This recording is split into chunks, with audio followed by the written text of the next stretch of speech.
Perfect squares have a hidden structural asymmetry, which perfectly solves the legendary 100 locker puzzle. Imagine 100 lockers. 100 people walk by, each toggling the doors of their exact multiples.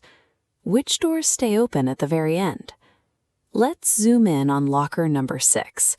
Person 1 opens it, 2 closes it, 3 opens it, and person 6 closes it for good.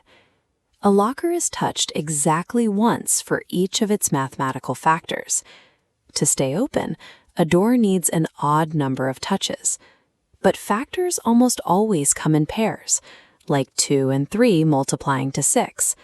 This guarantees a normal number finishes entirely closed. But watch what happens to locker number 9. 1 pairs with 9, but the number 3 pairs with itself. When a factor multiplies by itself, it creates a perfect square.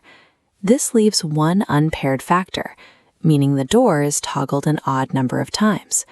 So when that massive chain reaction finally comes to an end and all 100 people finish their walk, you'll find that only the perfect squares, like 1, 4, 9, and 16, are left standing wide open. Videos बनाने हैं, Filmora है ना?